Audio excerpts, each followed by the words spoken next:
Hey, this is Brad Mavis from the Mavis Group, Mavis CFOs. I wanted to talk a little bit about the revenue reduction qualifiers as it relates to the employee retention tax credits. So there's a lot of confusion about these tax credits. There's, a lot of folks don't fully understand that there's a lot of IRS guidance around it. There's probably, I think, over 200 pages of IRS guidance, 3 different documents that kind of outlines the rules of what these employee retention tax credits look like. So you might recall there's three primary ways to qualify for these tax refunds.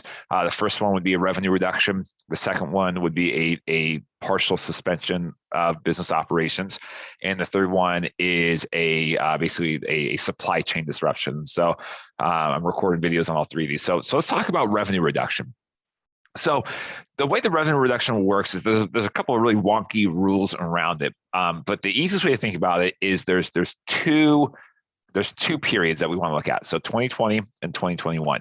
So in 2020, the way the revenue reduction works is if you have any one quarter, so any 3-month period, that you had at least a 50% decrease in sales relative to the exact same quarter in 2019, then that is a qualifying event. So you have to have pretty significant decrease in sales. And so that qualifies you for that quarter. And then you continue to qualify for the rest of the year until your sales rebound back above a 20% reduction.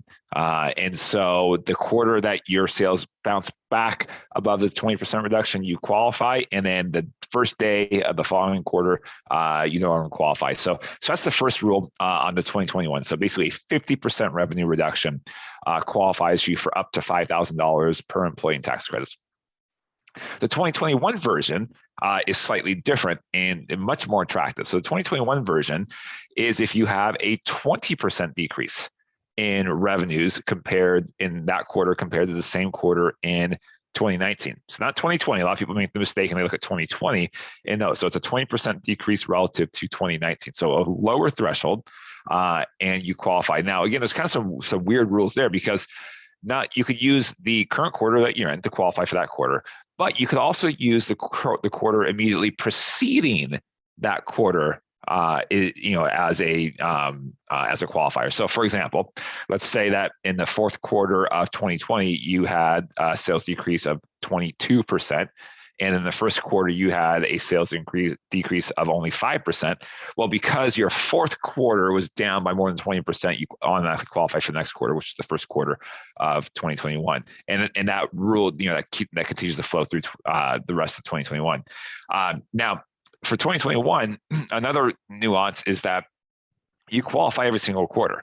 And so each quarter, each quarter that you have that 20% decrease, then you get to qualify for that quarter in the next quarter.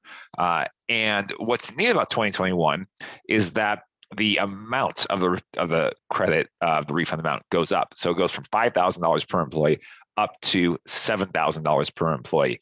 And then where it gets really crazy is that that's every single quarter. So theoretically, you could get $28,000 per employee for the entire year. Now, I say theoretically because in reality, most people aren't going to hit that theoretical maximum.